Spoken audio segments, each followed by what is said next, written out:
Ladies and gentleman अस्सलाम वालेकुम। उम्मीद है तमाम आप खैर वफियत होंगे। यकीनन आपने सैफ भाई की वीडियो को बहुत सुना होगा, देखा होगा। मैं इस वक्त एक बोझल दिल के साथ आपके साथ मुखातिब हूँ और अपनी चंद गुजारिशात आपकी खिदमत में पेश करना चाहता हूँ। ये जहन में रखिएगा कि ये मेरी ज़ाती राय है। अभी आज इंशाल्लाह जो सिंसियर टॉप लीडरशिप है उनके साथ मीटिंग होना है और बहुत सारी चीज़ें ऐसी हैं जो अभी डिस्कसेबल हैं, लेकिन उस मीटिंग में मैंने जो कुछ कहना है मैं समझ लें कि इस वक्त वो बातें आपके साथ कर रहा हूँ ताकि मामलात को समझने में आसानी हो। मैं आपको थोड़ा सा पीछे लेके जाऊंगा, मेरी बातों को गौर से सुनिएगा और समझने की कोशिश कीजिएगा, बल्कि हो सके तो साथ साथ लिखिएगा। क्योंकि हम पाकिस्तानियों का हाफजा बहुत कमज़ोर है और हम मिनटों सेकंडों में जिसे कहते हैं ना वो सब कुछ भूल भाल जाया करते हैं। ये हमारा एक कौमी अलमिया कह लें या हमारी हैबिट कह लें। मैं बात शुरू करना चाहूँगा अप्रैल 2021 की, जब मैंने सैफ भाई को या एसआरजी को ज्वाइन किया था। याद करें, ये वही राजा रियाज आपके साथ मुखातिब है जिसकी फर्स्ट अपीयरेंस जो है वो अल्फा टीवी पे हुई थी, एक इंटरव्यू की सूरत में बी फॉर यू के हवाले से। तो उस इंटरव्यू में मैं वो शख्स था जिसने क्लियर कट लफ्जों में एक बात कही थी कि पाकिस्तान में नेटवर्क मार्केटिंग के हवाले से कोई कानून नहीं है और एक गैर कानूनी काम, हम उसको गैर शरई नहीं कह सकते, गैर अखलाकी नहीं कह सकते, लेकिन चूंकि मुल्क में कानून नाम की चीज नहीं है, उस हवाले से, इस काम के हवाले से उसकी कोई डेफिनेशन नहीं है। उसके ऊपर पाबंदी तो जरूर है, लेकिन पाबंदी क्यों है उसकी डेफिनेशन कोई नहीं है, कोई तारीफ नहीं है।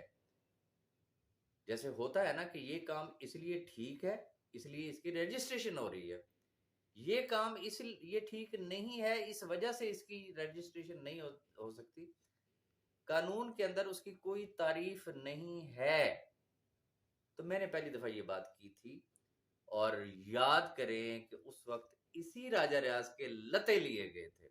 इसको चाचा खाम खा और पता नहीं क्या कुछ कहा गया था, पता नहीं किस कंपनी का एजेंट है, सैफ रहमान की पीठ में चूरा घोंपेगा, ये डाटा इकट्ठा कर रहा है, ये अपनी कंपनी बना लेगा, ये फलाना कर लेगा, ये ढीला कर लेगा। उम्मीद है आपको याद आ गई होगी, और नहीं अगर आपने वो मेरी वीडियो देखी तो आप वंस अगेन मेरे यूट्यूब चैनल के ऊपर उसको सर्च करें। और मेरा ख्याल ये है कि ज्वाइन मैंने अप्रैल में किया था, तो मेरा जो इंटरव्यू हुआ था वो पता नहीं मई का था या जून का था, यानी हो।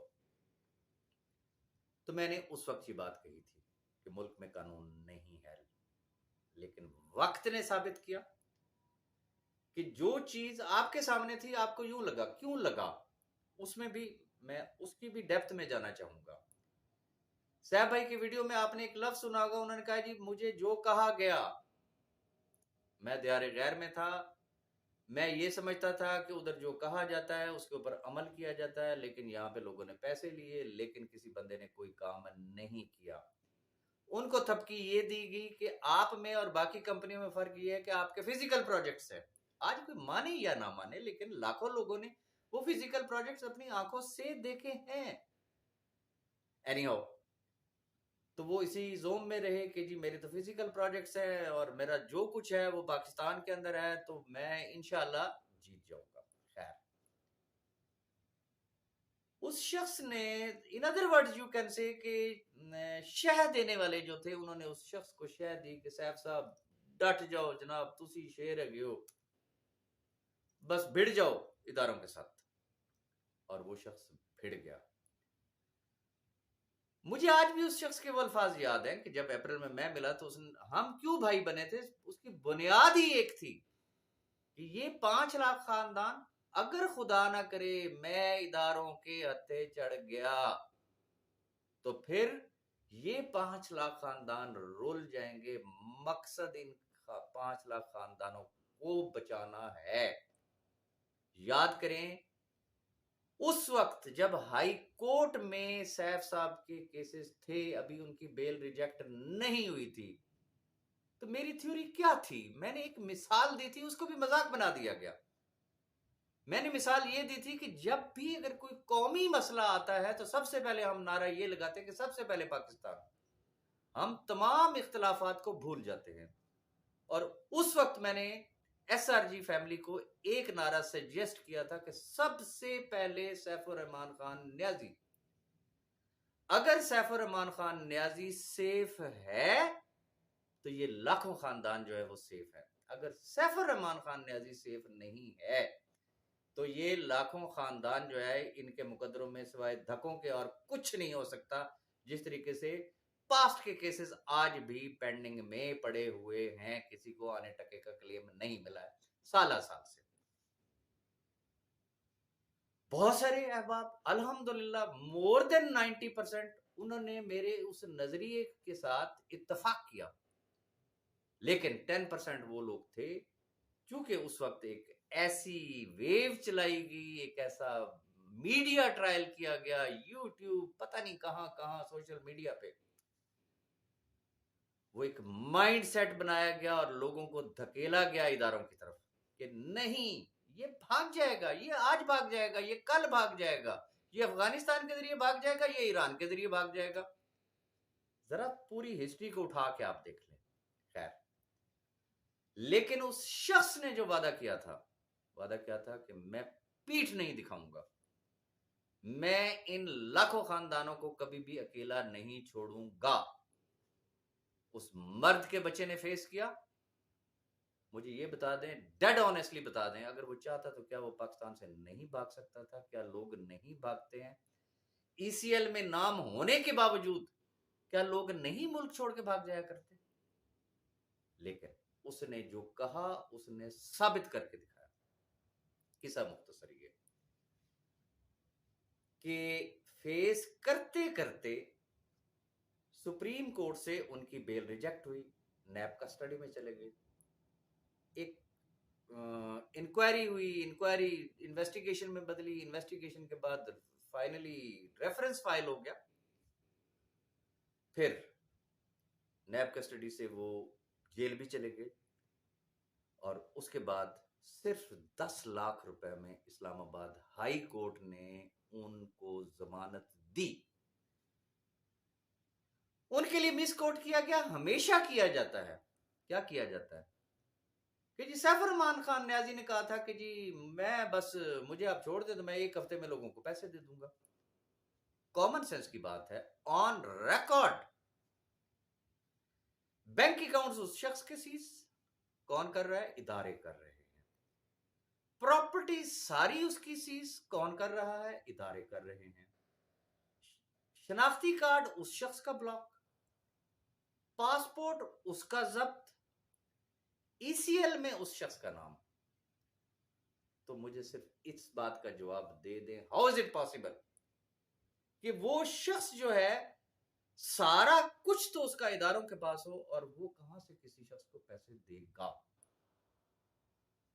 मुख्तसरन ये कि बेल के बाद फिर जो कुछ हुआ वो आपके सामने है। कमेटियां भी बनी, जिरगे भी बने, सारा कुछ हुआ। फाइनली एक जिसे कहते हैं कि एक दरमियानी रास्ता निकाला गया। दरमियानी रास्ता क्या था कि सिक्योर रीनेक्स के जरिए ये जितने खानदान जिनके चूल्हे बुझे हुए हैं, ये चूल्हे दोबारा से जलने चाहिए हैं। सैफुर रहमान न्याजी ने आज दिन तक किस जगह पर क्लेम किया है कि वो सिक्योर रीनेक्स का मालिक है? कोई उस शख्स की एक वीडियो, ऑडियो, कोई ऐसी चीज दिखा दें, कोई मेरा वॉइस नोट, कोई मेरी आवाज, कोई मेरी ऐसी कोई वीडियो, कोई किसी शख्स के साथ गुफ्तगू, हरगिज नहीं, चूंकि इसमें कोई सदाकत नहीं है। लेकिन जैसे जैसे ये मरहला आगे बढ़ा, तो जिन लोगों का सैफ साहब ने जिक्र किया, इसमें कोई शक नहीं, अब तो सारी दुनिया उनको जानती है ना, कि जाती मकासद, सिर्फ जाती मकासद, और किस तरह के लोग हैं। एक वो कैटेगरी है जिनका ना आना लगा हुआ है ना टका लगा हुआ है, जिनका B4U से ताल्लुक ही कोई नहीं है। वो ग्रुपों में आके इस तरीके से बात करते हैं कि जैसे उनकी अम्मा जी का जहेज उन्होंने बेच के, तो वो उन्होंने B4U में इन्वेस्ट किया हुआ था। शर्म नहीं आती ऐसे लोगों को? उन्होंने आके गुमराह किया, खुली ब्लैकमेलिंग की, सैफ रहमान से राब्ता किया, मुझसे राब्ता किया, हमारी एक मुलाकात करा दो। भाई उस शख्स के पास अगर होते तो वो अपनों को क्यों ना देता, जिनके देने हैं उनको क्यों ना देता, आपको क्यों दे वो? सेकंड कैटेगरी उन लोगों की आई कि इवन के सैफ भाई की अभी बेल रिजेक्ट नहीं हुई थी तो बहुत सारे लोग उड़ान भर गए थे। आप भी जानते हैं, मैं भी जानता हूं, नाम लेना कोई जरूरी नहीं है। किसी ने अपनी कंपनी बना ली, किसी ने अदर कंपनी ज्वाइन कर ली। उन्होंने भी कहा जी बस B4U दफन हो गई, सैफ रहमान न्याजी दफन हो गया, ये हो गया, वो हो गया। एक प्रोपेगेंडा उन्होंने किया। और फिर ब्लैकमेलर्स तो फिर हैं ही हैं। फिर ऐसे अहबाब भी सामने आए कि जिन्होंने ये कहा जी मेरी इतनी ज्वाइनिंग्स, मुझे इतने पैसे दे दिए जाए, बस बाकी आप ऑप्शन बी में लगा दें। तो मैं ताबेदार जनाब, मसला ही कोई नहीं, हम आपके साथ हैं, खड़े हैं। नहीं देंगे तो फिर देखेंगे। मामला तो वहां से बिगड़े। किस्सा मुख्तसर ये कि जो हम लोगों ने एक फैसला किया, मेरा रब जानता है दिलों का हाल, तो सिर्फ वो जानता है ना, मैं या आप कोई किसी का दिल चीर के कोई भी शख्स किसी को नहीं दिखा सकता। जो हम लोगों ने एक शबाना रोज मेहनत की, जिस तरीके का हमें डाटा मिला, उन चीथड़ों को हम लोगों ने किस तरीके से जोड़ा, और फाइनली हम इस स्टेज तक पहुंच गए कि हम लोगों को विड्रॉल देने की पोजीशन में आ गए।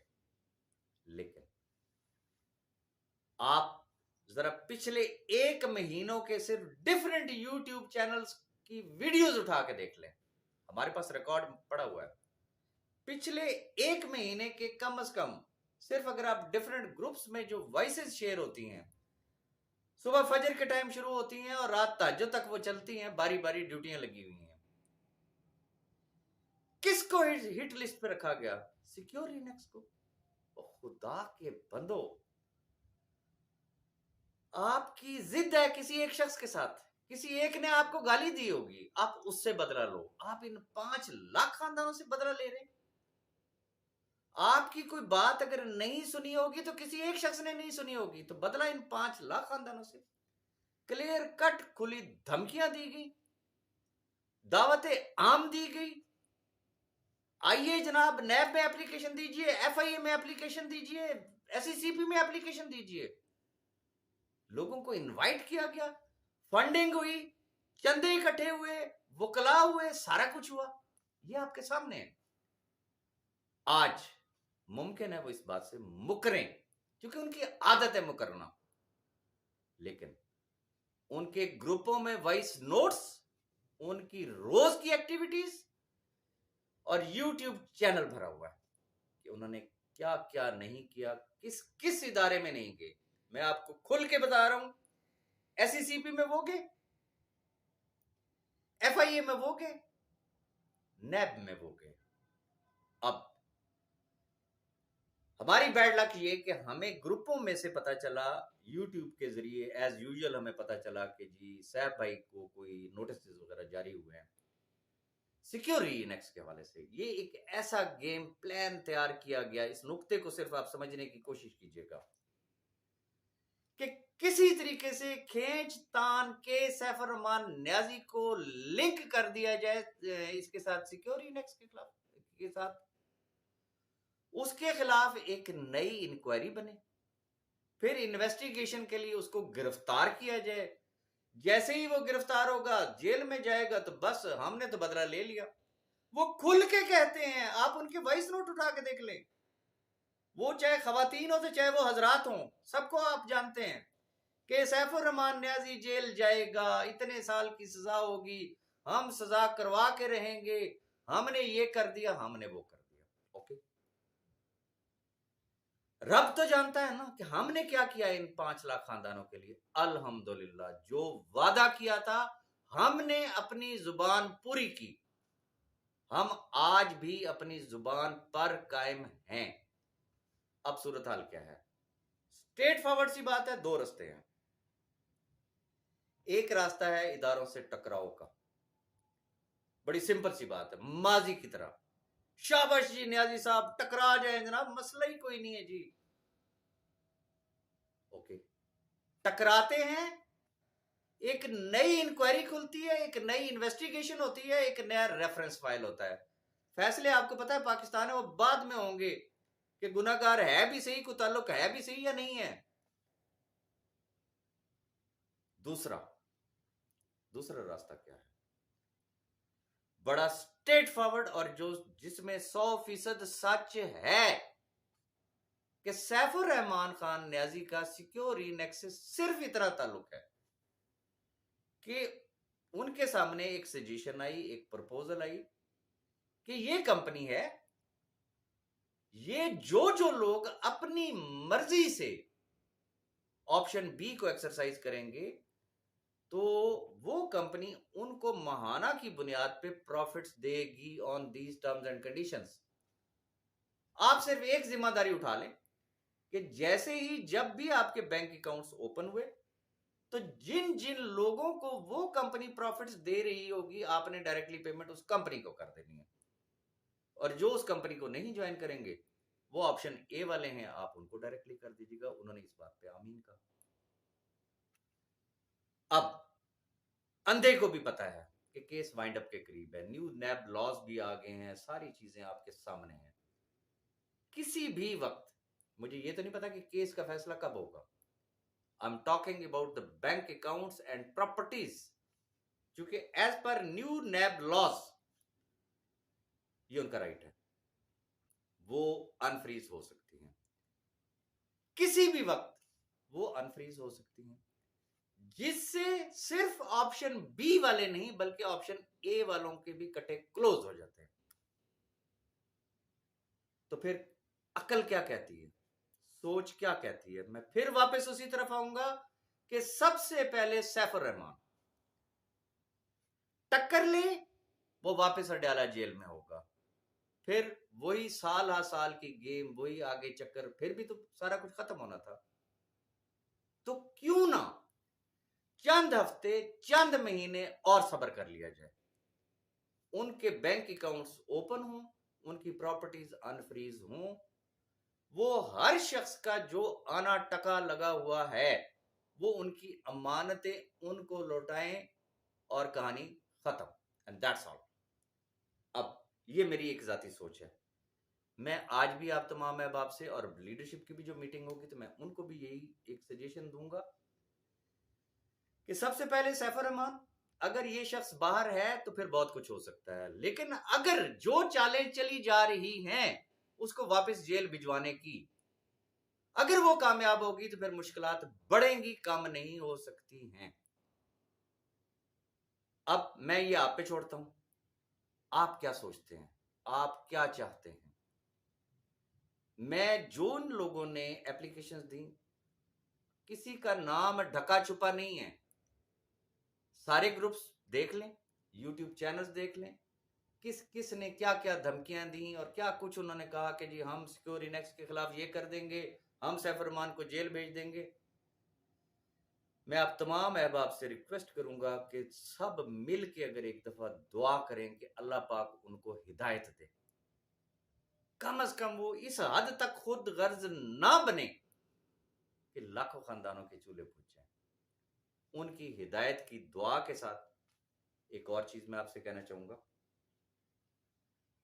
सिक्योर इनेक्स को जो आपके कहने पे आपने ऑप्शन बी सिलेक्ट की, जो वहां पे आपके केसेस की जो वेरिफिकेशन हुई, वो आपके वेरीफाइड केसेस हैं और वो आने वाले किसी भी वक्त में उनको इनएक्टिवेट कर दिया जाएगा, लेकिन वो वेरीफाइड अकाउंट है, ये ध्यान में रखिएगा। फिर बाद में देखते हैं कि जैसे ही बैंक अकाउंट्स खुलते हैं उस वक्त जैसे आपका दिल चाहेगा, आप चाहेंगे तो आप कैश ले सकते हैं। अब वो ए बी वाला कहानी खत्म होगी। चाहेंगे तो आप कैश ले लेंगे, चाहेंगे तो आप रीनेक्स सिक्योर रीनेक्स के साथ भी आप लोग चल सकते हैं। अगली बात, पूरा डाटा आप अपने स्क्रीनशॉट वगैरह हर चीज अपने पास रख लें, वो आपकी अमानत है।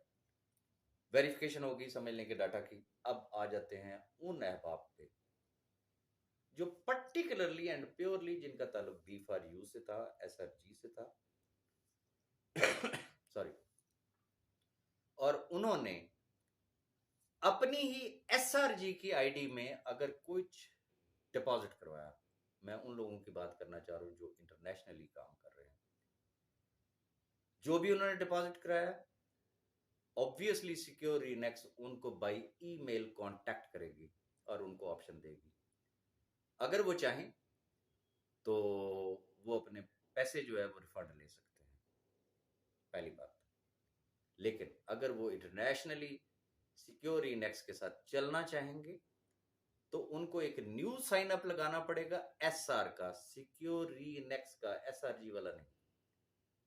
वो न्यू साइन अप करेंगे और वो अगर कहेंगे तो उनका वो deposit as a new ID जो है वो वहां पे ट्रांसफर कर दिया जाएगा। सिक्योर रीनेक्स चूंकि एक मल्टीनेशनल कंपनी है, इंटरनेशनली काम कर रही है, ना उसका कोई पाकिस्तान से ताल्लुक है, ना उसके पाकिस्तान में कोई ऑपरेशन है। पाकिस्तान के लिए अगर वो कुछ करना चाह रही थी तो वो एक पब्लिक वेलफेयर एट लार्ज का प्रोजेक्ट था कि ना किसी ने कोई पैसा देना है, ना कोई एक्टिवेशन फीस देनी है, ना किसी को कोई नेटवर्किंग करने की जरूरत है। लोगों ने सिर्फ प्रॉफिट्स लेने थे एज पर लॉ। ना तो वो SECP की जुरिस्डिक्शन में आती, ना किसी और के साथ आती, और ना ही उसने किसी के साथ कोई स्कैम किया। वो तो भला करना चाह रही थी और वो सिस्टम पाकिस्तान के लिए है ही नहीं। जो बात मैंने आपसे की थी, कुछ मर्जी कर लें, सिक्योर रीनेक्स बंद नहीं हो सकती है। उसने अपना काम करना है, बाकी फैसला मैं आप पे छोड़ता हूं। और आज सिंसियर टॉप लीडरशिप की मीटिंग भी है और इंशाल्लाह आज मलिक नवीद साहब भी आपसे मुखातिब होंगे। सिर्फ इतना कहना चाहूंगा कि पिक्चर अभी बाकी है। अपनी दुआओं में याद रखिएगा और राब्ते में रहिएगा। वंस अगेन सिर्फ मैं वही बात करूंगा जो मैंने स्टार्ट में बात की थी अप्रैल में, कि अगर सैफुर रहमान खान न्याजी सेफ है तो ये 5 लाख खानदान सेफ हैं। अगर सैफुर रहमान खान न्याजी सेफ नहीं है तो फिर कोई भी सेफ नहीं है। इस वक्त मुखालफीन का एजेंडा उसको दोबारा जेल भेजना है। अगर उसको जेल भेज के किसी को पैसे मिलते हैं तो बड़ी खुशी से ले ले। जिसको यकीन है कि इदारों ने उनको पैसे दे देने, वो बड़ी खुशी से इदारों में जाएं। और जिनको आज भी अपने रब पे ट्रस्ट है, मैं वही बात करूंगा कि जमानत भी कुछ भी हुआ, मैंने हमेशा एक ही दावा किया कि ये उस रब का करम और इन लाखों लोगों की दुआओं के तौफील हुआ। हो सकता है आपकी दुआओं के तौफील कोई ऐसा मौजज़ा हो जाए कि बस फिर दुनिया देखती रह जाए। तो पिक्चर अभी बाकी है, अपनी दुआ में याद रखिएगा। इंशाल्लाह आज मीटिंग के बाद मलिक साहब भी आपसे मुखातिब होंगे और फिर फर्दर इंतज़ार करें। आज शाम तक इंशाल्लाह हम आपको अपडेट देंगे। Thank you very much.